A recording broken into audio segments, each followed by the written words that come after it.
अस्सलाम वालेकुम बच्चों, कैसे हैं आप लोग। उम्मीद करते हैं आप सब लोग ठीक होंगे। स्टूडेंट्स, हम अपना उर्दू का काम स्टार्ट करने जा रहे हैं। तो उर्दू की आप लोग वर्कबुक ओपन करेंगे और उसका प्लानर नंबर 45 जो है वो आज हम करेंगे। ठीक है, प्लान नंबर 45 पे हम आज की डेट मार्क करेंगे। सबसे पहले प्लान नंबर 45 में हमारे पास क्या है जी, सवाल नंबर हमने किताब जो हमारी रीडिंग बुक है उसमें हमने जाना है। उसमें से पेज नंबर 27, 28, 29, 27, 28 और 29 पेज नंबर सफ़ा नंबर पर सवाल नंबर 2, 3, 4, 6 और 7 आज हम कंप्लीट करेंगे। ठीक है जी, तो अपने रीडिंग बुक की तरफ आते हैं। I have open already. Reading book में सवाल नंबर 1 में तो सवालात के जवाब आते हैं जो हम लोग वर्क बुक पे इंशाल्लाह नेक्स्ट जो लेक्चर्स है उसमें कंप्लीट कर लेंगे।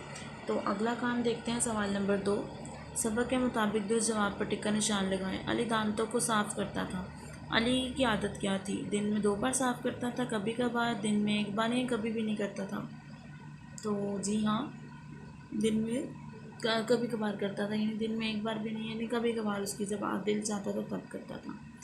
तो बे पे आप टिक करेंगे। सवाल नंबर 2, चॉकलेट और टॉफ़ियाँ खाना कैसा है? सख्त नुकसानदेह, फ़ायदेमंद, ज़रूरी या बेकार? तो सख्त नुकसानदेह है। ठीक है, फ़ायदेमंद तो किसी भी सूरत नहीं है चॉकलेट और टॉफ़ीज़ खाना, तो दांतों के लिए बहुत नुकसानदेह है। ठीक है, अली के दांतों में क्या था? दर्द था, खून था, आराम था या पानी था? तो ये सारी चीज़, चॉकलेट और फिर ब्रश ना करना, इन सारे की वजह से क्या हो गया था? अली के दांतों में दर्द हुआ था। तो अलिफ जब इसका दुरुस्त जवाब है। उसके बाद हम लोग देखेंगे सवाल नंबर 3, जिसमें दुरुस्त जवाब पर टिक और गलत जवाब पर क्रॉस का निशान हम लोगों ने लगाना है। तो अम्मी अली को उस्ताद के पास लेकर गई थी। तो क्या अली के दांत में दर्द हो गया था तो उसको टीचर के पास लेके गई थी?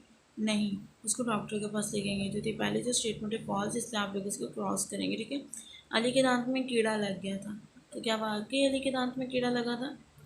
जी हाँ, तो दूसरा जवाब है टॉफ़ियाँ खाने से आहिस्ता आहिस्ता दांतों में पिलाक की तह जम जाती है। तो ये भी हम लोगों ने रीडिंग में पढ़ा था कि कैविटीज़ जो हैं वो दांतों में जमा हो जाती हैं, यानी दांतों में पिलाहट और जो टॉफ़ीज़ का एक नुकसानदेह मादा होता है वो हमारे दांतों में रह जाता है। ठीक है, जम जाता है वहाँ पे। तो ये दुरुस्त जवाब है, इसलिए इसको भी आप टिक करेंगे। उसके बाद है जी, पेज नंबर 28 पे चलते हैं। पेज नंबर 28 पे हमारे पास सवाल नंबर 4 है। मुनासिब लफ्ज़ लगाकर खाली जगह पुर करें। लफ्ज़ जो हमें दिए हुए हैं मीठा, ज़र्रात, सोने।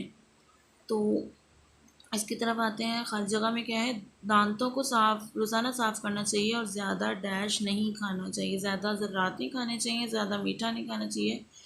तो क्या चीज़ आएगी? ज़्यादा मीठा नहीं खाना चाहिए। तो मीठा आप यहाँ पे लिख देंगे। रात को दांत साफ ना करने से दांतों में डैश रह जाते हैं, दांतों में सोने रह जाते हैं, ज़र्रात रह जाते हैं। जी हाँ, ज़र्रात रह जाते हैं। ठीक है, जो उसके छोटे छोटे ज़र्रे होते हैं खाने के, वो दांतों में ही रह जाते हैं। नंबर 3, रात को डैश से पहले दांत साफ करने चाहिए।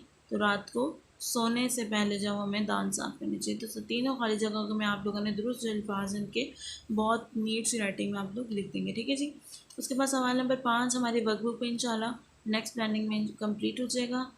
तो सवाल नंबर 6 की तरफ मूव करते हैं। सवाल नंबर 6 है, हरूफ को अलग अलग करके लिखें। यह हमारे पास एक हर्फ लिखा, लफ्ज़ लिखा हुआ है, तो लफ्ज़ में जितने भी हरूफ हैं उसको अलग अलग करके दिखाया गया है। मीठा, म सबसे पहले मीम की साउंड थी, मतलब ये मीम की छोटी शक्ल है, तो मीम, मीम के बाद मीम और आगे मी है, तो मीम छोटी है, मी। ठीक है, मीम छोटी है, उसके बाद ठ और अलिफ, मीठा। ठीक है, इसी तरह से अब आप अगला जो लफ्ज़ है वादा, वादा में आप इसके तोड़ करेंगे, इसको हरूफ को अलग अलग करके लिखेंगे। वाव जो कि पहले से अलग है, तो वाव। उसके बाद ये क्या है? आइन या हमज़ा है? तो जी हाँ, ये आइन है, आइन की छोटी शक्ल है, तो आइन। उसके बाद दाल और हे। इसी तरह डॉक्टर को भी आप लोग खुद से तोड़ करके लिखेंगे। ठीक है, सवाल नंबर 7 की तरफ आते हैं। सवाल नंबर 7 में दर्ज झेल लफ्ज़ के अल्फाज के आखिर में वाव और नून गुन्ना लगाकर जमा बनाएं। ठीक है, रास्ता है तो रास्ता के आगे आप वाव और नून गुन्ना लगाएंगे। तो यहीं से आप देखें, इसको आपने वाव और नून गुन्ना बना दिया, तो क्या बन जाएगा? रास्तों, किताब, किताबों, चीज़, चीज़ों। ठीक है स्टूडेंट्स, इसके भी वाहिद के जमा जो हैं वो आप लोग नीट राइटिंग में लिखिएगा। और ये सारा जो काम काज हम लोगों ने किया है इसको आप लोग बहुत अच्छे तरीके से याद कर लीजिएगा। अपना ख्याल रखिएगा। अल्लाह।